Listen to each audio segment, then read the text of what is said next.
Two of them together, she held on. As long as the price was right, they could do as they pleased. That's what I'd always hear from my father whenever he sold me. Someone once asked me if I had any cherished memories from my childhood. I lowered my gaze, searching for something sweet to hold on to. But what came to mind wasn't a happy memory at all. It was the day one of the girls from the parlor grabbed me by the arms and shoved me into the bathroom to hide me from a client who'd been asking about that pretty girl with the long hair. I was only 12 years old. She closed the door and whispered, "Listen up, Celine. Just today, all right. Tomorrow, your dad'll forget all about it." But he never did. The next day, he handed me a brand new dress and said, "Now it's your turn to be the star." And I understood then, this was it. I was the star of a place where no one wanted to shine. My name is Celine Rufus. I'm 81 years old, and I'm from Willow Creek, deep in the heart of Georgia. Today I'm going to share something that's been locked away for decades, a story no one knows in its entirety except those who lived it. But I refuse to carry this to my grave. If this old woman's still breathing, it's because she's got things to say. And if you're listening, honey, hit that like button, because what's coming next? Oh, what's coming next isn't some sweet childhood fairy tale. It's the beginning of the end.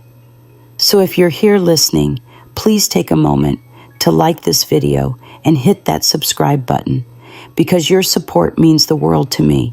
It gives me the strength to talk about these and let me know where you're watching from. I'd love to get to know you. When I was little, everyone said I was the prettiest girl in town. And let me tell you, Willow Creek was packed with pretty girls, you know. But me with my big eyes, long black hair that reached all the way down my back, and skin that my mama used to say was like porcelain. Well, I turned heads even when I didn't want to. The neighbor ladies would stop my mother at the market just to gush. "What a lovely girl, almost looks like a boy." And she, brimming with pride, would tie up my hair with a ribbon and say, "That's my princess." Ah, Mama Teresa, strong as steel, but sweet enough to make even the bread softer when she baked it. She took in sewing from the neighbors' made cheese rolls to sell right on the front porch, and still found time to teach me how to embroider. Her apron always smelled of lavender and fresh brewed coffee. If I close my eyes now, I can still catch that scent. My father, though, was another story. Mr. Chuck Rufus, the local bar owner. But that was just a front. Everyone knew that bar out on the highway was more than a bar. What went on in the back was an open secret. Women dancing, men drinking cash, changing hands. My mother pretended she didn't see any of it. As for me, he was always more silent than affectionate. He never raised a hand to me, but he never once wrapped me in his arms either. All he ever said was, "A girl that pretty ought to mind her step." And I minded, because my mother was the one who shielded me from the rest of the world. While she was alive, I never set foot in that place, never saw the girls, never heard the music. I'd go to school, come home, help Mama read the books my teacher gave me. My life was simple, but it was safe. I was just another pretty girl in a small town with dreams bigger than the town's name itself. But life doesn't warn you when it's about to tear you apart. It happened on a Thursday. I'd just turned 9. My mother seemed off that day, pale, a little short of breath, sweating cold. I thought it was just a cold. She said she was just tired. But when she collapsed in the kitchen dish towel still in her hand, I knew it was something more. I screamed. My father came running like a hurricane. They called the doctor from town, but it was too late. Heart failure, they said later. I remember every detail like it happened just now. The kitchen floor, that dark stain near where her head had rested the kettle, whistling, like the world itself had gone mad right there beside me. I didn't shed a tear at the funeral. I just stared at that casket like it was a bottomless pit, and inside me, a pit of my own that's never really closed up. After she was gone, the house fell silent. No more lavender scent, no more embroidery hanging in the window. And my father, he grew distant, even more withdrawn than before.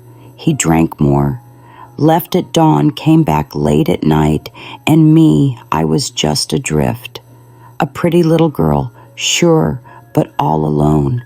So alone, it hurt.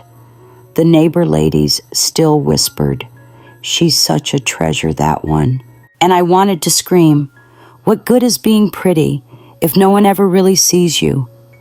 The day my father dragged me down to the parlor, he told me it was just so I could see what the real world was like.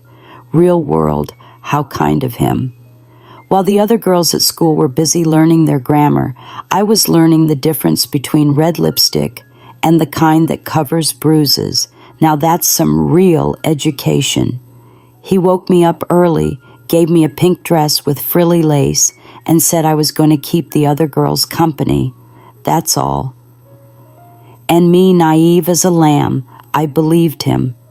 I grabbed my sketchbook, my colored pencils, thinking I'd just sit quietly doodling flowers while the grown-ups took care of grown-up business. Little did I know that drawing flowers only decorated the hair of women who'd stopped believing in romance long ago. When I got there, the girls looked at me with a mix of pity and surprise.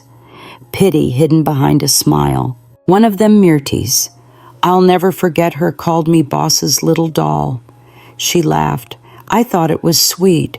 Now I know it was just code for a girl who'd stepped right into the ring. The house was all bright colors on the outside. Inside, though, it was another story. Worn-out rugs, the sour mix of cheap perfume and cigarette smoke, and a sadness that clung to the mildewed walls like a ghost. The music played all day long, and I just sat there. The girls handed me lollipops, fussed with my hair, called me the princess of the house. And me, just 9 years old, I thought it was the greatest thing in the world to be treated like a grown-up. Until one day, I overheard one of them whispering to another, "When she hits 12, she'll be a real moneymaker."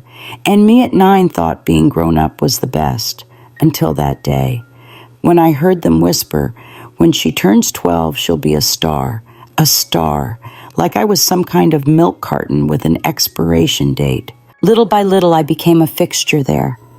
My father brought me every weekend, so I wouldn't be alone, he told people. But that wasn't it. He liked showing me off. Loved it when his buddies would say, "This one's gonna be trouble when she grows up, huh?" And he'd smile like he'd already written the script. The girls were kind to me, but there was always a tension behind their kindness. Like when you talk nice to the neighbor's dog just so it won't bite you. They'd braid my hair, paint my nails, give me sweet nicknames. But behind their eyes, I saw exhaustion. The kind of exhaustion that knows too many girls who'd turned into women before they were ready. One day, one of them, Naya, let it slip. "You should be out playing hopscotch, Celine, not sitting here listening to grown folk talk." Then my father appeared at the doorway and she went quiet instantly. She turned away to greet a customer with a smile I can't imagine where she found. As time went on, I began to understand that nothing in that place was what it seemed. The noise was a cover, the makeup a shield, the laughter a defense. And me, I was the pet of the circus, the boss's princess, the girl everyone knew would one day be different.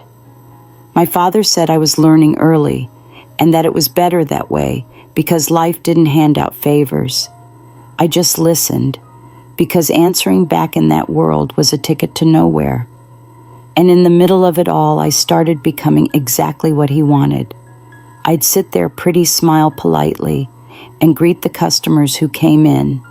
Some would ask if I was the boss's daughter.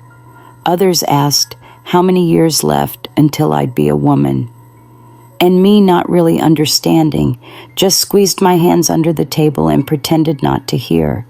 But a girl notices.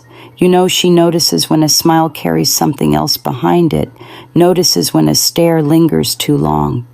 And I started noticing everything. But no one did anything because everyone there was too busy pretending that life was normal. And if I cried, they'd say, "Princess, don't ruin your makeup," even when the makeup was just a mask. But one day, a man came along, and he didn't look at me like the others. He didn't laugh at my clothes, didn't comment on my body. He just asked me if I liked to draw. And I couldn't even answer him because it was the first time anyone ever cared what I liked. Some things only make sense long after the fact. In the moment, it's just a scare, a small detail, a passing thought. But later, when time has settled into your bones and memory sits at your kitchen table with a mug of coffee, you realize that was the beginning of the end. For me, it was that day in the bathroom. I was 12, not a mascot anymore, but not officially anything else either. I hung around the parlor like I was part of the furniture. Polished up hair done listening to grown-up talk and smiling pretty. My father liked to say I was the cherry on top of the cake. And what a cake. Right, just missing the price tag. And then she came. That day the place was buzzing. Laughter and cigarette smoke hanging in the air. The music turned up loud. I was off to the side doodling in my sketchbook, pretending I couldn't hear a thing. I'd learned that paying attention in that place only led to trouble. That's when one of the new customers swaggered up to the counter and asked a little too loud, "Where's that girl with the long hair, the pretty one? Looks just like a girl around here." Time froze. The girl stiffened. My father acted like he hadn't heard, but his hand clenched his glass like he was ready to crush it. And before he could even see me, Naya, that one with a sharp eye and a gentle heart, grabbed my arm tight. "Come on, Celine, now," she said, no questions asked. She pulled me straight to the back, opened the bathroom door, shoved me inside, and locked it. I sank down in the corner, hugging my knees as she whispered, "Stay put just for today. Tomorrow your dad will forget all about this. Just forget it, okay? Just today. He'll forget. Sweet, sweet illusion." I sat there for hours on that cold floor, listening to the muffled sounds of the party outside. Every laugh out there hit me like a punch in the gut. I knew it wasn't just about protecting me, it was about buying time so I wouldn't be seen too soon. When I finally came out, my father didn't even look at me. He just said it was late and I ought to get to bed. But the next day, he showed up with a red dress. I remember the smell of it before anything else. It smelled new, expensive. I'd never worn anything like it. Deep red with gold trim that caught the light in the parlor. My father handed it to me all wrapped up like a gift, like a prize. And he said in the calmest voice, "Now it's your turn to be the star." A star. He said it like it was a compliment, like I'd earned a promotion, like shining on that stage was every pretty girl's destiny. But there the brighter you shone, the faster they snuffed you out. I didn't even answer. I just stood there holding the package, feeling my stomach twist with something I couldn't name. But I put it on because saying no in that place wasn't an option. It never was. Mirta's, the oldest girl there, came to help me get ready. She brushed my hair, cinched the waist of the dress so tight I could hardly breathe, and whispered in my ear, "Smile helps, even if it's fake." So I smiled, a crooked smile that tasted like blood in the back of my throat. The music was already playing when I came down the stairs. Flashing lights, the smell of whiskey, and that thick, sticky heat of a place that wore sadness like wallpaper. The girls all stopped when they saw me. Some tried to hide it. Others bit their lips. Nobody said a word. My father was by the stage, white shirt hair slicked back, glass in hand. When he saw me, he flashed that salesman's grin, wide, proud, frozen. I stepped onto the stage slowly. I didn't even know why. I just did what I was told. And it was there, under all those eyes, that he made the announcement. He clinked his glass against the side of the table and shouted, "Attention, gentlemen. Tomorrow night we're hosting a special event, an auction." Everybody laughed, clapped, and the prize, my friends, is this beauty right here. And he pointed at me like I was some fancy item in a shop window. I froze. The whole room stared. They laughed, whispered, raised their drinks. But nobody explained anything. Nobody told me what that auction was supposed to mean. And me, naive as only a kid can be, thought it was just a game, maybe a show, something lighthearted. No one had the guts to tell me the truth. Not Mertes, not Nea, not any of the others who always said they'd protect me. They looked away, pretended they didn't hear. One of them didn't even cry, but turned her back. That night, I couldn't sleep. I sat on the edge of the bed, dress still clinging to my body, lipstick smudged, head spinning with questions. Why didn't anyone tell me? Why didn't anyone get me out? But the answer was simple, because in that place, no one could save anyone. The next morning, I woke to the first light streaming through the door, the dress hanging on the wall. The parlor still quiet, like the world was holding its breath. And me, I was just the prettiest girl in town, about to become the prize in an auction I didn't even know existed. The worst part about evil isn't always what they do to us. Sometimes it's what they keep hidden from us while they're doing it. It's the silence of those who could have spoken up. It's fear wearing the mask of indifference. And in that place, everyone had learned to keep quiet. But every story has a beginning, and every fortress, no matter how solid, starts to crumble someday. That morning, the parlor was thick with the stale scent of yesterday's beer and half-forgotten promises. No one said a word, but everyone moved like they were dragging lead in their shoes. The weight of what was coming pressed on even the ones who'd seen it all before, but no one dared speak up. Silence was the law of that house, and that morning it screamed louder than ever. They'd left the dress waiting for me on the edge of the bed, pressed neat, perfumed like a graduation gift, if graduation meant being turned into currency. I stared at that fabric for hours, like it might bite me back. There wasn't a button big enough to fasten the knot in my chest, but feelings weren't something you talked about there. The only emotion allowed was obedience. Downstairs, the preparations started early.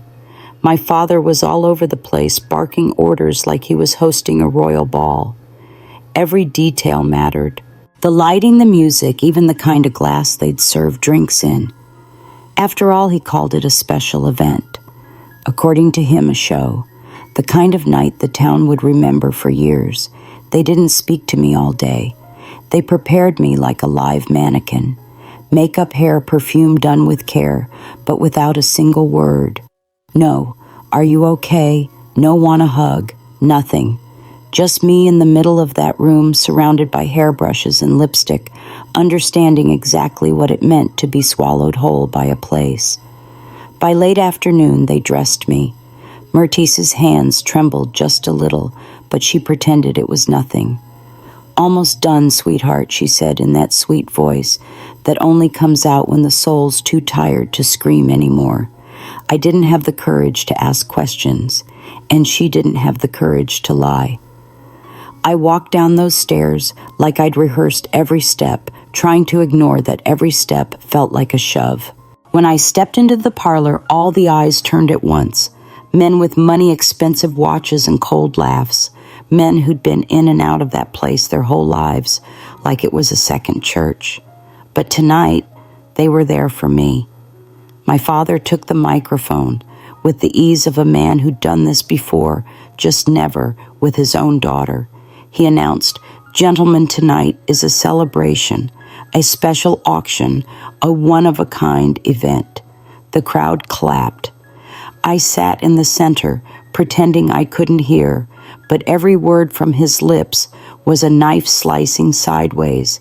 This rare flower, he continued, will go to the highest bidder. One night with her, an exclusive privilege. They laughed, toasted, clapped. People who'd watched me learn to walk were applauding like they were at a circus. The bidding started. Offers flew like whiplashes. They rose fast. Some men shouted numbers just to laugh like it was a joke. Others raised a discreet finger. My father, with his press suit and a full glass, smiled like a rancher at a prize steer. Every new bid made him nod and say, "That's right," like I was an investment. By the third round, an older man stood and made the final offer.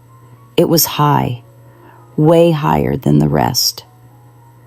My father looked at him like he'd struck gold in the mud. Did he bring down the gavel? Yes, he actually brought a gavel and shouted, "Sold, sold." It didn't hurt on the outside. It hurt somewhere too deep for a name. The night rolled on with music, laughter, and drinks. I was sent to the room like a package marked for delivery.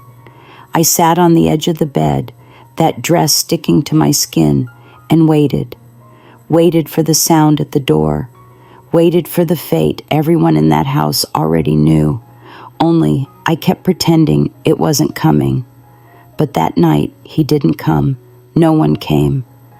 The winning bidder had gotten too drunk and passed out on the couch. My father said he'd save it for another time, and I fell asleep still dressed, not sure if I'd been given a reprieve, a punishment, or a stay of execution. The next morning I woke with a swollen face and a spirit all out of place. My father didn't mention the failed transaction. He just said, "Get ready again, he'll be back." And in that moment, I understood everything, and then some. It was supposed to be just another morning at the parlor. Fake laughter, tired makeup, cigarette smoke stuck to the ceiling. But that morning the air felt heavier. Even the floorboards seemed to groan with every step. And I knew why. I knew time was running backward, and it was going to drag me along. He came back early, didn't even wait for the sun to settle. He burst through the front door like a wrecking ball. He banged on the door, spit on the floor, and yelled, "Where is she? I paid. I bought her. I'm here to collect what's mine." No one answered. They just dropped their eyes, until even the old record player fell silent, like the house itself was too ashamed to bear witness. My father strolled down the stairs like always, glass in hand, shirt unbuttoned, that smile of a man haggling over prime meat. "Take it easy, Doc. We deliver what we promise. She'll be ready in a minute." The girl, always the girl, never the daughter, never Celine. Myrtis was the first to move. She found me standing in the hallway, pale as a ghost, trying to disappear. She pulled me into her room. She shut the door. "You've got to be strong, honey," she said. Her eyes tired and yellowed. "I know it's not fair. I know it shouldn't be you, but right now you've got to hang on. I'll be right here waiting. After that, you come find me." "Okay?" I nodded, but it felt hollow. I tried to argue. "Myrtis, I don't want this. Hide me. Help me." She held my shoulders, her eyes locked on mine. "I want to. I really do. But he won't let me. He's the boss. He ruled over everything here, even me." Before I could even finish the thought, my father stormed through the door. He didn't knock or ask permission. He just barged in, grabbed my arm like I was a sack of flour, and dragged me away. "Come on, girl. It's time to prove your worth." "Dad, please. I don't want this," I cried. "Dad, listen to me. I don't want this." He didn't hear a single word, not one. He hauled me up the stairs, shoved me into the room, and slammed the door behind me so hard it made me jump. The room felt like it was closing in on me. The walls pressed down and I couldn't breathe. 5 minutes later he came in, heavy, sweaty, reeking of cheap booze and shamelessness. His eyes told me everything. No words needed. He didn't speak. He just advanced. No gentleness. No kindness. No questions. Just force, just urgency, that filthy sense of entitlement that he'd bought the right to break me. I cried, I begged, I screamed, but in that place what I wanted didn't matter. What I felt mattered even less. He finished like a man, stuffing down a greasy burger, satisfied, careless. He pulled up his pants, laughed, and left to sleep off his high. And I was left there crumpled on the floor, broken inside and out, the dress torn my body, no longer my own. I don't know how long I lay there, maybe 10 minutes, maybe forever. The door creaked open. It was Myrtis. She saw me like that and said nothing. She knelt beside me, wrapped her arms around me, and pulled me to her chest. I sobbed into her like I was dying. He had no right to me, I whispered. I know, honey, I know, she said, voice trembling. My face buried in her neck, heart pounding. I hate him, Myrtis, I choked. I hate my father. She didn't try to defend him. She didn't say I was overreacting. She just held me tighter. I know, Celine. I'd hate him too. He had no right. She helped me stand, led me to the bathroom, helped me slip out of the shredded dress. She handed me soap and a towel, shut the door, but stayed right outside. I'm right here. Okay, if you need anything, knock. In the bathtub, I tried to scrub away what he'd left, but it didn't come off. Not with soap, not with prayer, not even with time. That night, my body was still that of a child, but my soul had grown old. And there in that tiny bathroom with trembling hands and a chest that felt like it might explode, I understood what it meant to be a prize. I thought the world would stop, that the ground would split open, that the sky would scream, that someone would pound on the door shouting that it was all wrong. But no.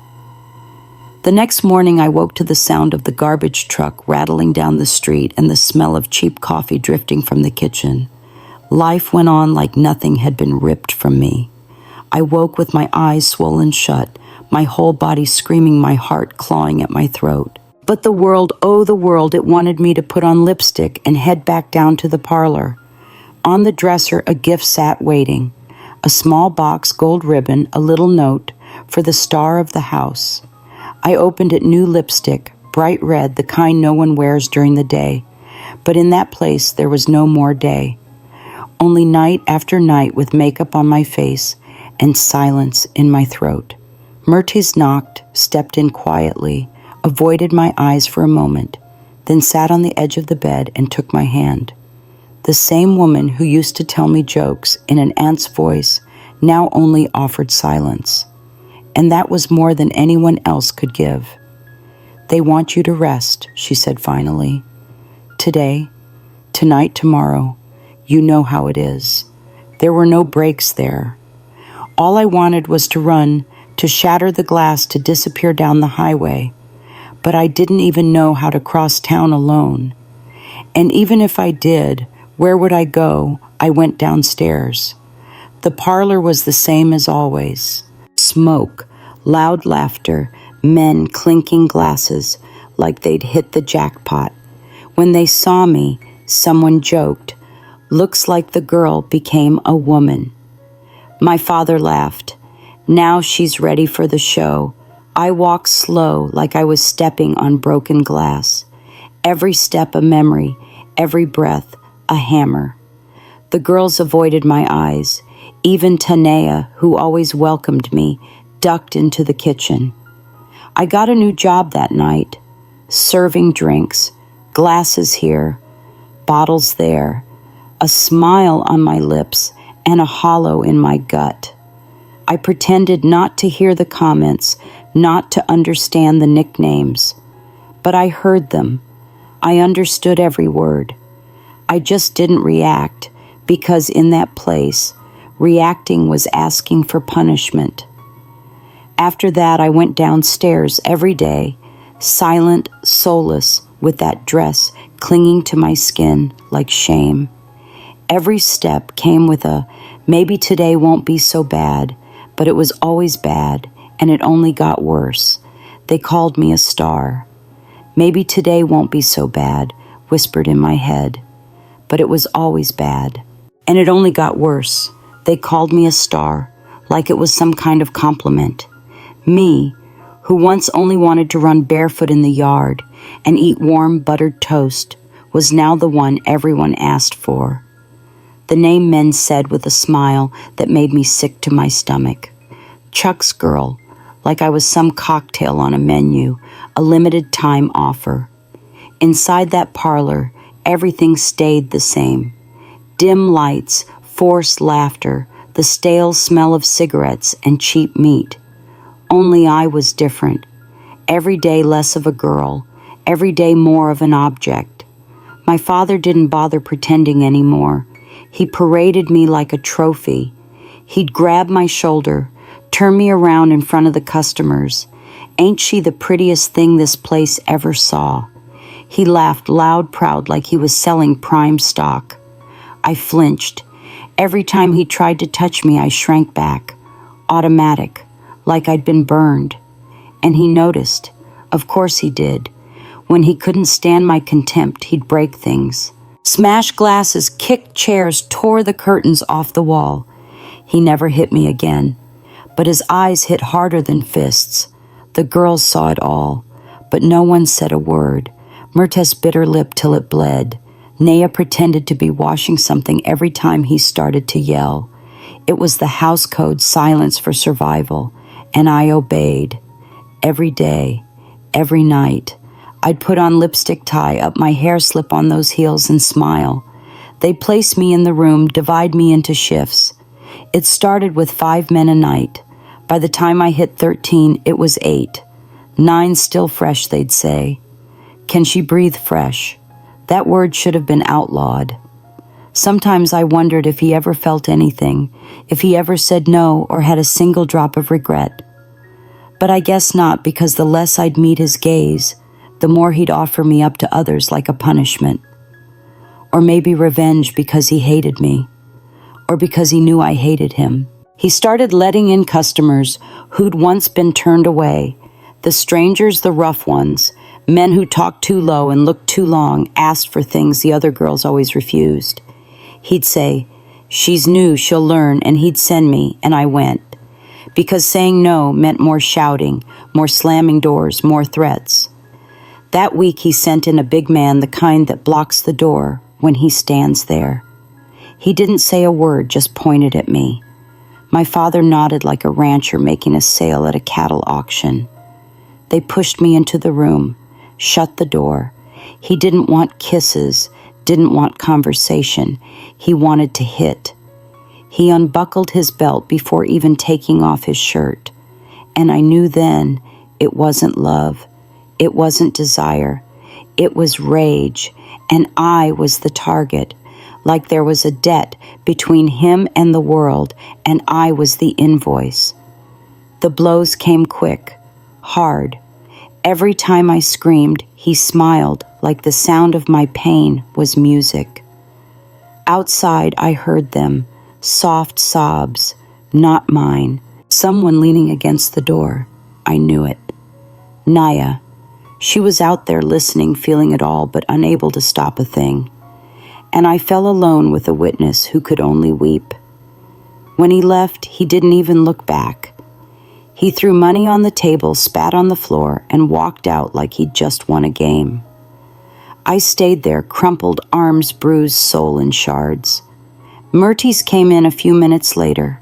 She sat beside me, draped a sheet over my shoulders, and said, "You're not what they did to you." But I didn't know what I was anymore, because in that house, being someone was a luxury, and I was just another product in rotation. That night I stared in the mirror and didn't recognize the girl staring back. Face caked in makeup, lips painted bright red, hair pinned up high like the parlor demanded, the star of the house. But inside I was dust. I looked at that reflection, the way someone looks at an expensive store window, pretty from afar, unlivable up close. The trouble was I wasn't a mannequin, and every day someone laid a hand on me. The girls treated me like a veteran now. Some even respected me, some out of pity, others out of fear. Now and then one would whisper, "You hold up real good, girl."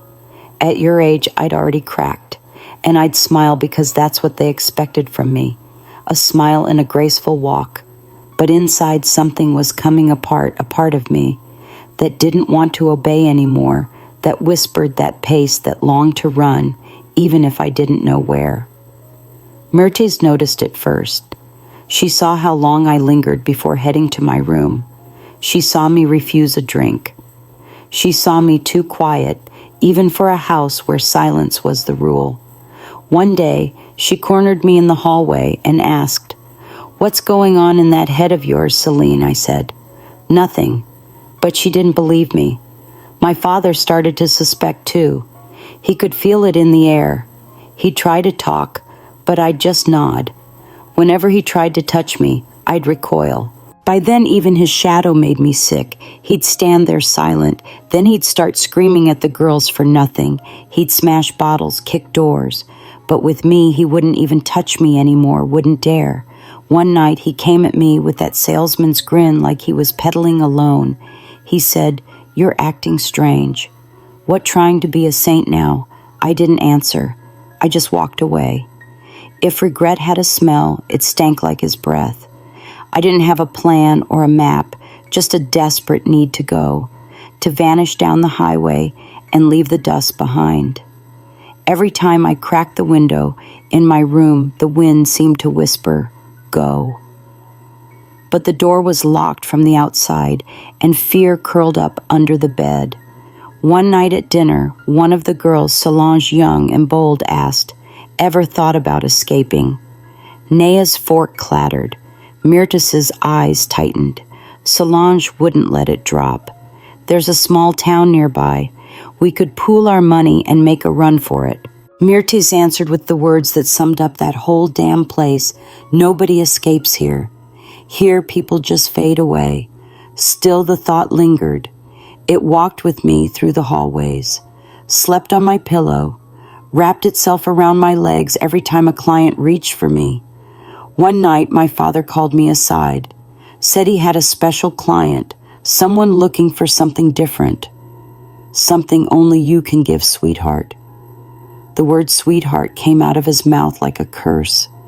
I stared deep into his eyes and answered with the calm I'd learned from pain. "I'm not your daughter anymore." He went pale, not from guilt, but from wounded pride. He didn't speak to me that night, but watched from a distance, like a man appraising livestock that had gotten too smart. Deep down, he knew. He knew I was tired. And tiredness in that place was the first step toward rebellion. And then they came, that special client, and another one with him, 2 of them together. That wasn't normal. That didn't happen unless someone had paid way more than usual. And from the look of it, they'd paid enough to get whatever they wanted. They shoved me into the room without a word, told me to be strong like that was some kind of protection. The door slammed shut. They came in. Hours. It wasn't minutes. It was hours. No mercy. No breaks. No care at all. They laughed, treated me like a thing. And me, I just left my body. My head drifted. My body tried to hold on, but barely. When they finally left, I could still hear their voices drifting down the hallway. I lay there on the floor, feeling the warmth spill out of me, red seeping into everything. My body wouldn't move anymore. My soul, that had been gone a long time. Myrtis came in, and when she saw me, she screamed.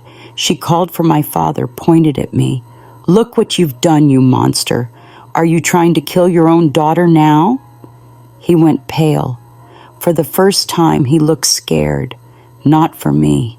For what might happen if someone found out. He sent one of the boys to fetch the nurse, a friend of the house, who patched the girls up when things went too far. But a hospital, out of the question. If that leaks, we're screwed, he'd said. No, she might die. But if they find out, his words. The nurse arrived in less than half an hour. She brought a bag, gloves, eyes cold as steel. She checked me, cleaned me up, stitched. What she could gave me painkillers. She needs to stay off her feet, she said. She can't walk for a few days. And that was that. And then I heard the words that cut deeper than any wound. Naya, sitting in the kitchen, whispered to Mirtas, "We should have gotten her out of here the first day." Then I knew. Fear always won. I stayed locked in that room for a week barely speaking, eating only what I had to. The nurse came every day, looked at me with pity, dressed up as professionalism. The girls would pass by. Naya would leave me sweets. Mirtis would stroke my hair even when I turned my face away. Once they sang a soft song just to see if I'd smile. I tried, but that week not even a blue sky could make me believe there was a way out. Going back to the parlor after that week in bed was like falling off a cliff, but this time no surprise. I knew exactly what the bottom felt like. I couldn't climb the stairs yet. My body wouldn't allow it. The nurse had made that clear. She can't stand it, she'd said. If she goes up there, she won't make it down. And since my father still needed to pretend everything was fine, he decided to spare me in his words. He put me on serving duty. Move slow, but show your face. People miss the star. Star. Even standing still, I had to shine, so I served. Tray in hand, small steps, clean face. I drifted through that room like it wasn't even me. I dodged the touches, the catcalls, the whispers. The men still watched, of course. Their hunger had no limits, only my strength. It was on a night that should have meant nothing that he appeared. A new face, always a warning in that place. He came in slow, like he didn't belong there. Plain clothes, clean face, eyes that couldn't hide anything. He saw me and stopped. Didn't say a word. Just stood there with a glass in his hand, pretending to listen to the music. But his eyes never left me. I felt it. Every time I passed by, I'd look away. Kept my head down, turned around.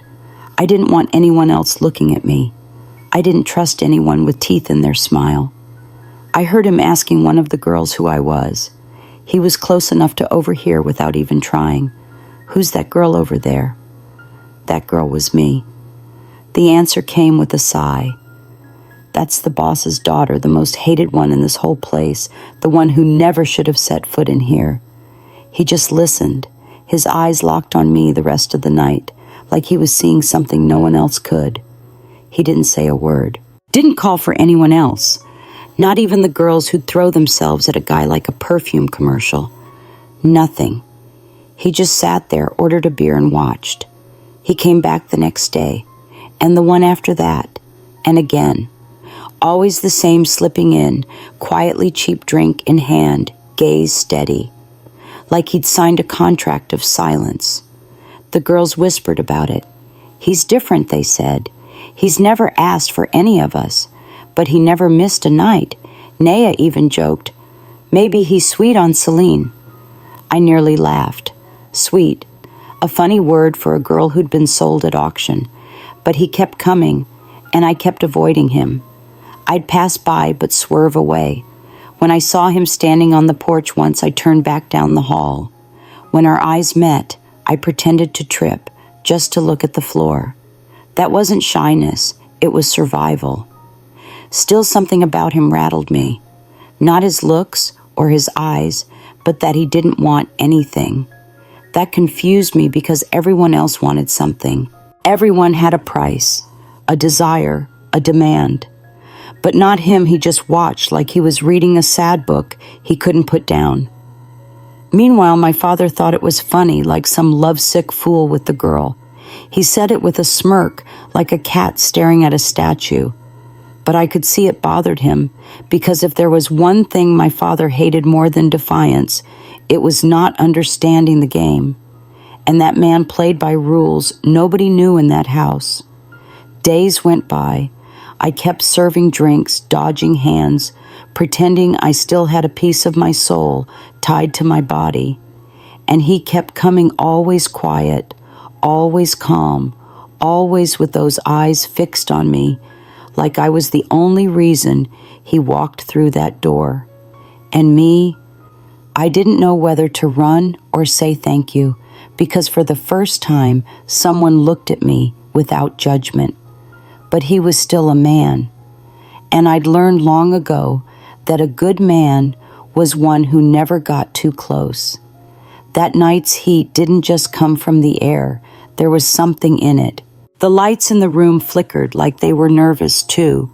The girls flitted around the glasses, clinked louder than usual, and even the music, always the house's anesthetic, felt scratchy.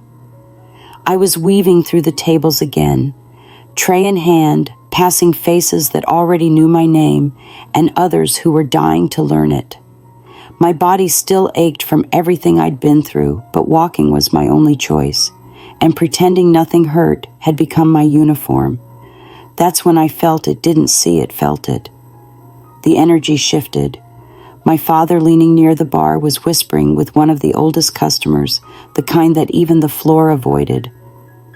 Beady eyes, sweaty hands, breath heavy, like a man always ready to do wrong. The kind that made my stomach churn just to look at. He was talking low but firm. I want her tonight. I've got cash. Name your price. I didn't need to get close. I already knew. The way the old man laughed, the way he tilted his head toward me, it was all there wrapped up like a business deal. I'd seen it all before, only this time it didn't go the same way. Before the money could even change hands, the mysterious man stood up. For the first time since he'd started coming, he did more than watch. He walked straight to my father. He didn't ask, didn't explain, just said, "I'll pay double. She goes with me." The whole room froze. The other girls stopped serving. Even the old record player choked on its own song. Myrta's glass slipped from her hand and shattered on the floor with a crash. I didn't understand. My father looked at him like a shopkeeper who'd just found a new mark to fleece. Those eyes calculating.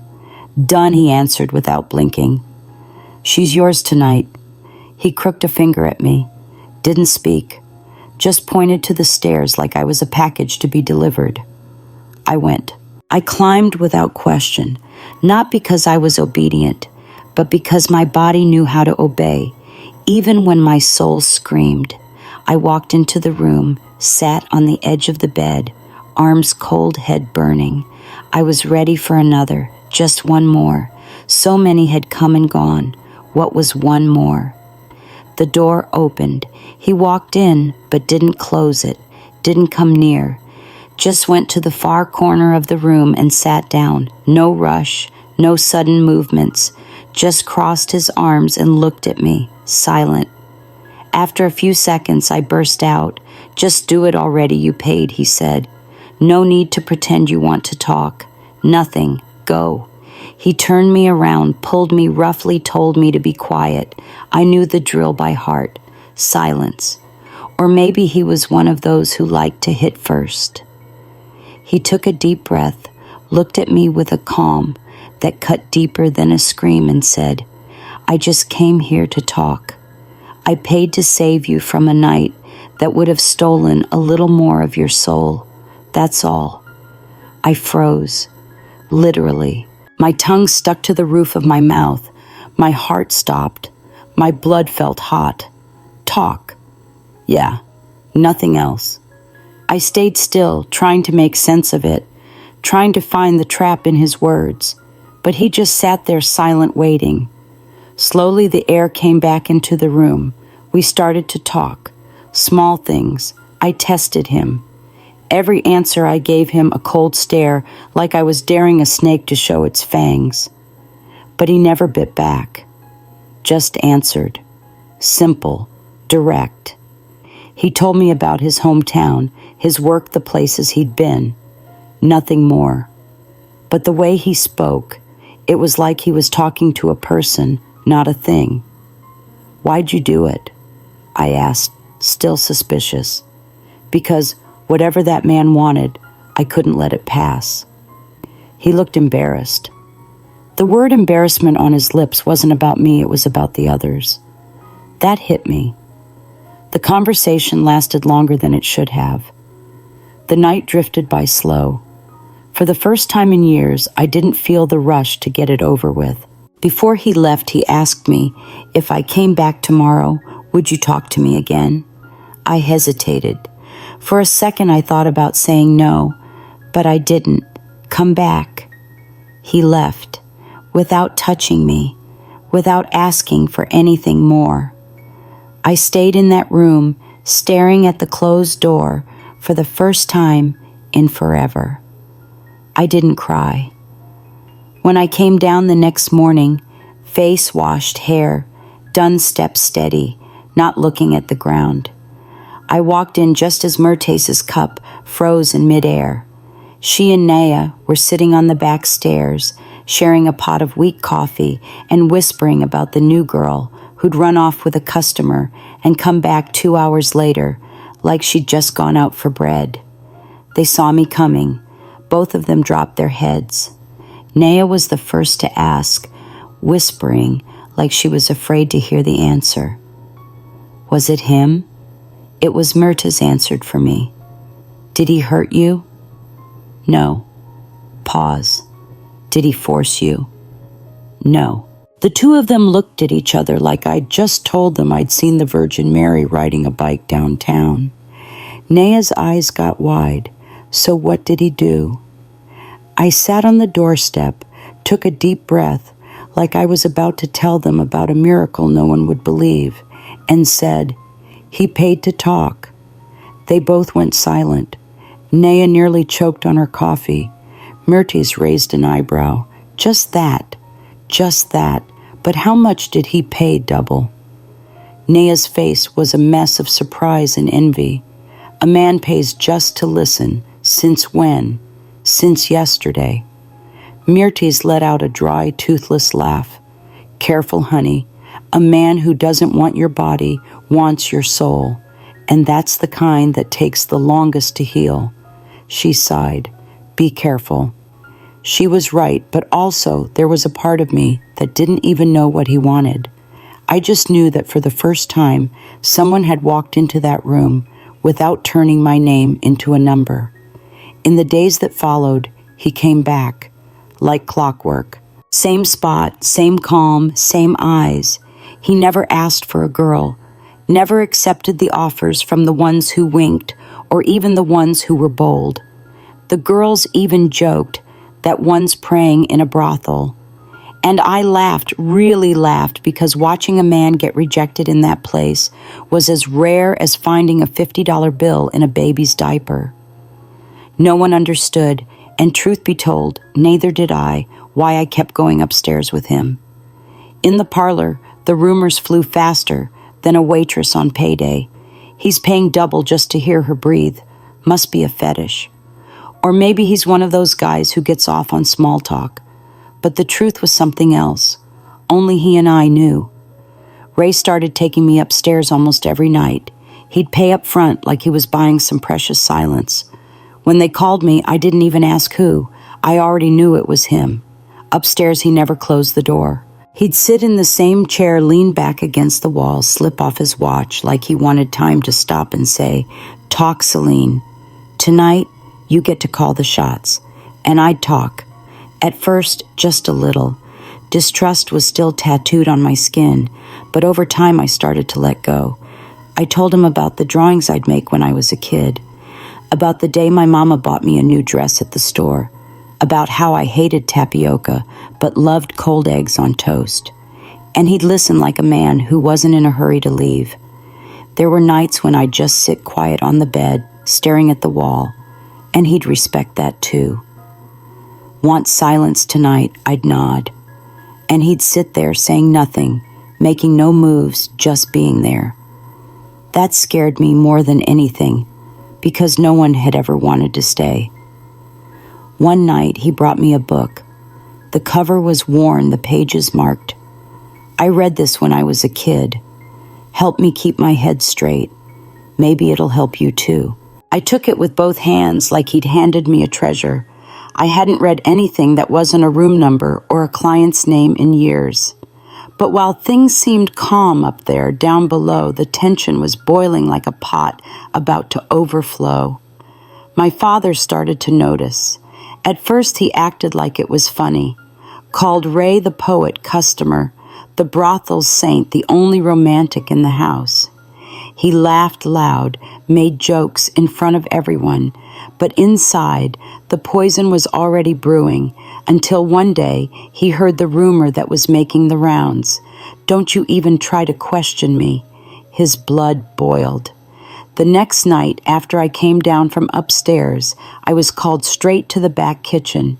He was there, sitting in that old wicker chair he only used when he was ready to get serious. His glass of whiskey was already half watered down, always a sign he was about to interrogate. "Celine, sit down." I sat, back straight. Quiet. "That man Ray, what's he doing with you up there?" "Nothing." He slammed his hand on the table so hard the knife clattered to the floor. "Then why does he pay double, huh? Tell me, why would a man pay double for a woman and not touch her? Answer me. I'm asking you, girl. Are you playing games? Think you're running this house now. You think something's going to happen behind my back. You think he's going to come in here and make you a princess. You belong to this place. You always have." I didn't answer. I stared him down with the coldest look I could muster. My hand was trembling on the inside, but on the outside I was stone. He stared at me for a long moment. Then he threw the glass against the wall. "If he stops paying, you're back with the others. You think you're going to live off jokes now." I stood up. Without permission, without fear, I just stood. "You can do whatever you want with this house, but not with me anymore." I walked out without looking back. That night, Ray was waiting on the porch. He saw me come down crying and didn't ask a thing, just held out his hand. He offered me a piece of candy he'd brought from a nearby town. "I've been eating this my whole life. It's cheap, but it's good." I sat down beside him, took it and ate it. "If you want, I can get you out of here." That's how he opened the conversation. No small talk, no flattery, just that, straight out, like only the tired know how to do. Ray sat back in the chair, same as always, but his eyes were different. No longer just curiosity or hidden kindness. This was resolve, and me, I froze. I held a glass of water in my hand, standing there like he'd just told me the moon had landed in the backyard. "How would you get me out?" I asked, trying to pretend it didn't hurt just to think about it. For real. With clothes, with a new name, with you free from this place, free from your father, free from this prison. I let out a bitter laugh, the kind that comes from a girl who's heard too much and believes too little. "You want to save me?" "No, I want to give you the chance to save yourself. The choice is yours." I leaned back against the wall, the cold wood pressing into my spine, my heart in knots. "You think it's that simple? Just walk out the door and leave. I'm the star of this house, Ray. The boss's favorite catch. He's not going to just hand me over with a bow on top. That's why it has to be a surprise." I went quiet. He pulled out a bag, laid it on the table, enough money to buy a house outright if you wanted. "That's what I've saved. If it's not enough, we run. Run where somewhere he'll never find you. The most invisible place on the map. You don't even know me. I know enough to know you don't belong here." I looked away, because looking at him gave me a feeling I didn't want hope. You think love saves people? No, but being there for someone can heal them. And I'm here. That ended the conversation. The rest of the night was just silence shared. Him sitting, me sitting. Neither of us slept, but both of us felt some kind of peace. The next morning when I came down, the whole place was on edge. My father followed me with his eyes from the stairs to the kitchen. The air was thick. The walls felt like they knew something. Around lunch, he called me out back, shirt open, belly sweating, cigarette in hand. He looked at me like he wanted to tear me in half. You and that man planning something, no. You think I'm an idiot, Celine. You think I don't see the way you walk now, that little smile at the corner of your mouth.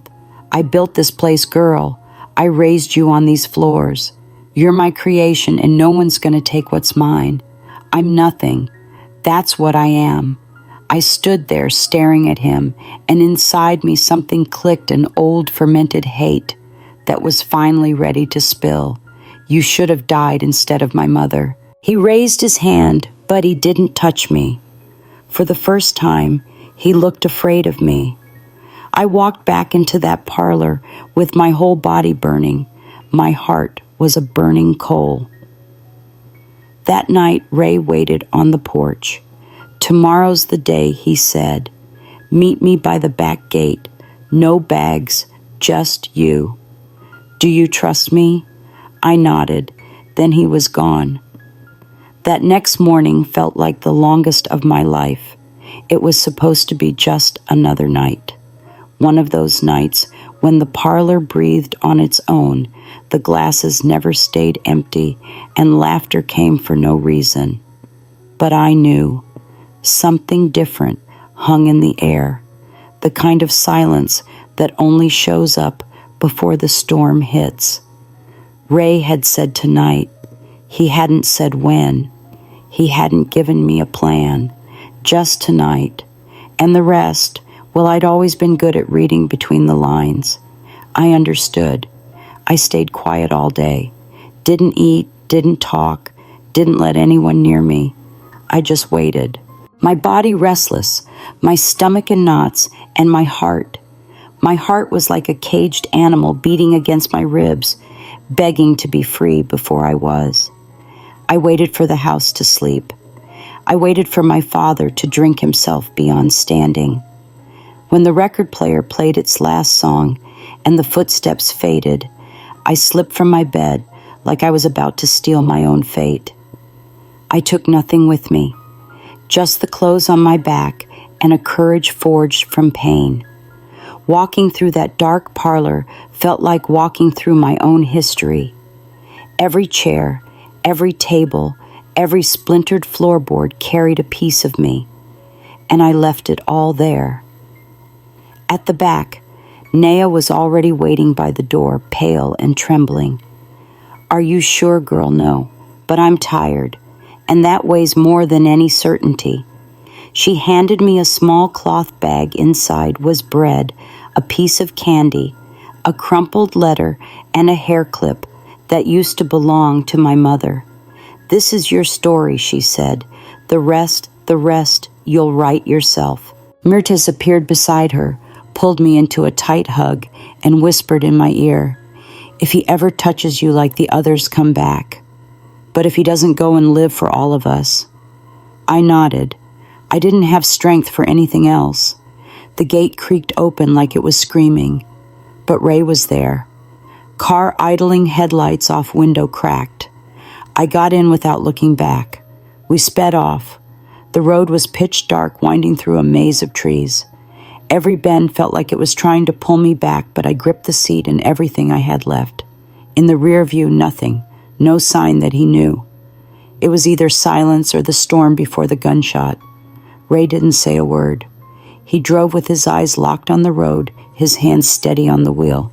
You okay? He asked. Ask me that after we get past the next town. And he understood. The car rolled on for hours. We passed through small-town forgotten hollow dirt roads and a gas station that looked like it belonged in a horror movie. I dozed off for a while. My body demanded it. I woke when I felt the pavement change. I looked up. It was another world. Trees lined up like soldiers. Grass manicured. A metal gate that opened like magic, no one pressing a button. And beyond that, a mansion. I said a mansion. The kind with a glass facade. A porch that went on forever. And a driveway so fancy, it looked like even the wind needed permission to cross it. What is this place? My home.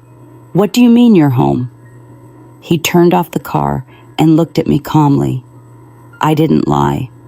I just didn't tell you everything. Ray, what the hell is this? You've got the money to live here, and you chose to hang around the rats. Because there, I felt less empty. Until I found you. I was speechless. I walked into that house like I was stepping into a sanctuary. The floor gleamed. The air smelled like something new. The silence was a comfort. Soon a routine began to take shape. I did laundry by hand, even though there was a machine.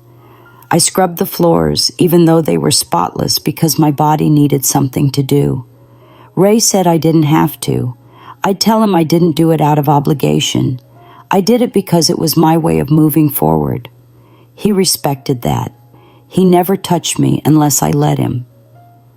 We slept in separate rooms. He'd say, I want you to have the choice to love. And that sweetheart that broke me more than any embrace. Over time, I started to feel light. Not light with joy, but light from no longer having to carry fear. Ray stayed the same quiet, careful, steady.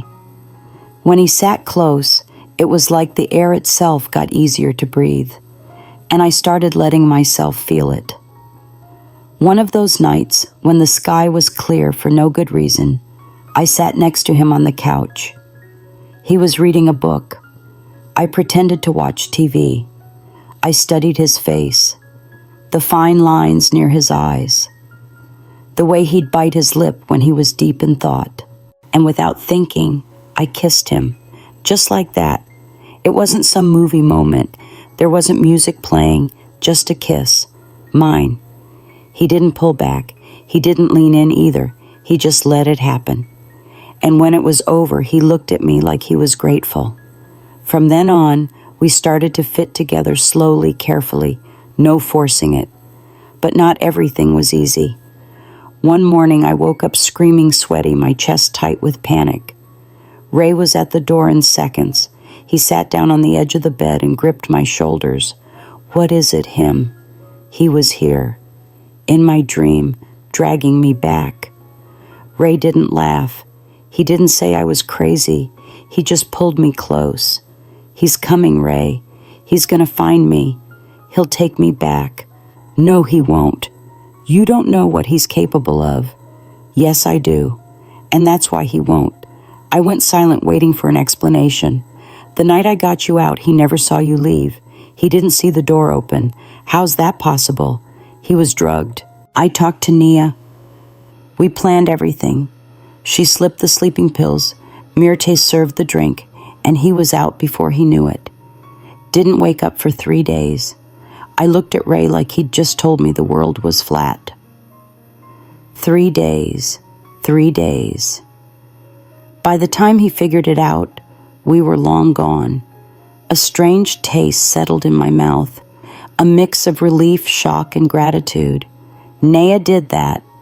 She said she'd do it 1,000 times over, and I cried. I cried like a little girl who realizes she still has a family, that there are still people in the world worth loving. That night, I slept in his arms, and for the first time in years, I didn't have nightmares. It was an ordinary afternoon. I was sitting in the porch swing, the sun lazing on my face, Ray inside the house, reading like he always did. The house was quiet. My heart was finally learning that quiet didn't have to mean danger. Then I heard the intercom. The delivery man announced a package. I went down suspicious, thinking it was another one of Ray's surprises. He had a habit of bringing me books, flowers, even fruit with names I couldn't pronounce. But this was a letter, plain folded, yellowed, like it had crossed 100 worlds to reach me. I recognized the handwriting before I even opened it. Myrte's. I sat on the steps, took a deep breath, and opened it. Celine, my flower. The house changed after you left. The first day felt like we were orphans, but on the second day, something happened. One by one, the girls started leaving. Some left in the night, others in broad daylight. None of them asked permission, and none of them looked back. Your father, I hate to call him that now, but you understand he tried to stop us. He yelled, he hit, he threatened, but no one bowed their head anymore. The girls remembered what he did to you, what he did to us, and what we did to ourselves. When he yelled the third time and no one flinched, he knew he'd lost. Naya left with nothing but the clothes on her back. Solange climbed out the window. Rita just took her favorite hairbrush. I'm still here, but only in body. I'm gathering the courage to be the last to go. Don't come back, my flower, not even to visit. Your life is yours now. Live it all. Ray is a good man. You don't find that twice. But if you ever have the time, think of me. Think of Naya. Think of how we were your borrowed mothers when your own mother left too soon. We loved you. We protected you the only way we knew how. And we'd do it all again. Mirtes. By the time I finished reading, the tears had already soaked the paper. They weren't tears of sadness, but of awe, of love, built up over years of pain, turned into strength. I walked back into the house, the letter still in my hand. Ray saw my face and didn't ask a single question. He just opened his arms. I went to him. I cried into his chest like I was 10 years old again. And when I could finally speak, I just said, "They're free. I'm free." We made it. That night, I wrote a reply I never sent because I knew Mirtes didn't need paper to feel it. I thanked her, and I'll always thank her with everything I had in me. They were my bridge. They were my safe harbor when no one else wanted to hold me close. They were my mother when my own mother became just a memory. If I know how to love today, it's because they loved me first, without conditions. And if Ray is my home, it's because they were my shelter back when all I knew was rain. Today, people call me Mrs. Celine Almeida, if they want to sound proper. Folks greet me with respect. The staff calls me ma'am, but with kindness, not fear. Because here in this house, no one has to look down. Everyone is welcome at the table if they want. And the ones who clean, they smile too. I became a lady of the house. Fancy that without ever asking for it, but earning every single spoonful of dessert, I eat now without rush. Ray is still the same quiet, steady, gentle man who pulled me out of hell. Only now his hair has turned silver, and his skin carries the map of time. But his love for me hasn't aged a single day. He always said he loved me more than any poet could write, that my name was a promise of peace in his heart. And I felt it. I felt it in his touch, in the way he looked at me, even in the way he stayed silent.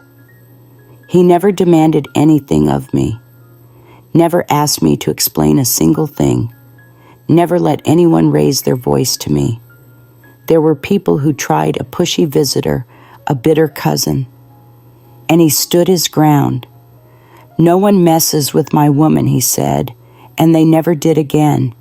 He gave me everything I never knew I could want. Freedom. With him, I went back to school. I took classes. I read more books than most people who think they're educated. I discovered I loved to paint, and now my paintings line the walls of the house that used to be just a mansion. Now it's a home. I wrote 2 stories, poems, pieces of what I lived, and some made-up tales to trick the pain. We had 4 kids, 2 boys and 2 girls, each one raised with dignity, with love, with honesty. They know my story. I never hid it. Not every detail, but enough so they'd understand what it means to respect women in this world. And they do. Today when they call me Grandma, I smile for real, because I once thought I'd die without ever being a mother, without ever being anything. And now I'm a mother, a grandmother, a wife, and more than anything, a whole woman. Ray and I, old now, still drink our morning coffee together every day.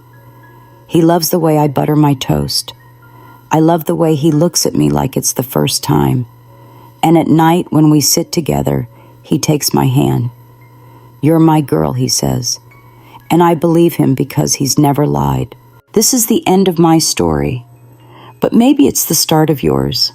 If you've got the guts to run, even if you don't know where you'll end up, if you made it this far, sweetheart, leave your mark.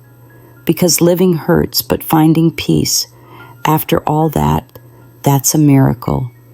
And I'm living proof that miracles do happen, not with bright lights from heaven, but with good people who show up at just the right time and ask, "Have you ever been loved like a miracle?" Well, I was. And I still am every single blessed day.